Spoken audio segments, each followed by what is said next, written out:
My name is Bryan. I served in the Army for 3 years. I was deployed to Iraq in 2004. I joined when I was 18. I didn't know I was going to be deployed because the unit I joined, I got to choose where I wanted to go. So I went to Germany because I wanted to see Europe and stuff. And then, the Iraq War started. I wasn't ready for it. I mean, the first 5 days that we were there, I had one of my friends get killed. And it was just like, reality sunk in extremely fast that, this was a very, very dangerous place and we were going to be there for a long time. And, I made it. Miraculously, I made it through it. But I got hit in my leg. I had one bullet went in the back of my leg by my calf. They determined that I was able to return to duty because it didn't hit my bones and it wasn't serious enough. So they actually kept me in Iraq. When I got back home, it was, things were awesome for a couple months. Everyone wants to buy you drinks. Everyone wants to take you out. You're like a little like celebrity almost. People are like, oh, they're so glad you're home. You're their hero, the family. Everyone loves you. So you ride this wave of like emotions for a few months, and then, after a little while, it starts to go away, and then you're just kind of left like, okay, what am I going to do with my life now? And I really had no clue.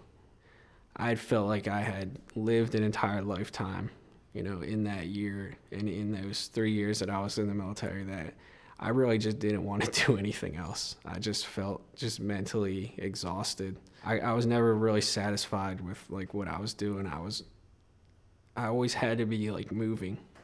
I could never just sit still because when I would just sit there alone, like I would think about all the stuff that happened. It was just anger and just frustration, because people, I couldn't really tell them, what had happened. I couldn't really tell them exactly how it was because they would just never understand it. I started to have a lot of trouble sleeping. Some nights I had, you know, horrific nightmares, ones that were so graphic, that they were so realistic that I thought that I was really there. I started to isolate myself because of my anger issues and just, it was hard for me to really relate to people. So I would say things that were offensive to them, or, I would just get angry and just like verbally break them down. And people just stopped. They just didn't want to hang out with me anymore. I was angry. I was just so negative that like there were some points where like I just didn't know if I even wanted to really live anymore. It was just, if this is how it's going to be, then what the hell's the point? Like why did I even survive? I was in the VA hospital one day and I was having just a bad day. I was in the hospital, I was trying to make an appointment for my leg and I just flipped. I started flipping out on her and, I went on this rant about everything and she just kind of waited for me to finish. And, when I was done, she was like, well, I'm looking at your paperwork here and, you're in the infantry in Iraq, you're a Purple Heart veteran. She's like, I think you might have some residual issues. And I was like, yeah, my leg hurts, that's why I'm here. And she's like, I don't mean physical. And she had started to show me stuff like about PTSD. She started to show me like the informational packets and she started to tell me about it.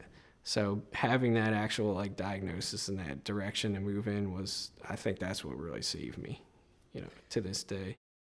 I saw a psychiatrist. I was prescribed like sleeping medications to help, even out my sleep. And just every time I went, I would get advice and I would get different ways and things to do to deal with how I felt at the time and, in those moments. So I would go home and I would pretty much focus everything on what I learned, in those sessions and what I was advised to do. It gave me a better set of tools to really be able to deal with life. And, it gave me my confidence back. I was thinking like more positively. I was thinking about what I could do, setting goals for myself. There comes a point where you can't do it on your own anymore.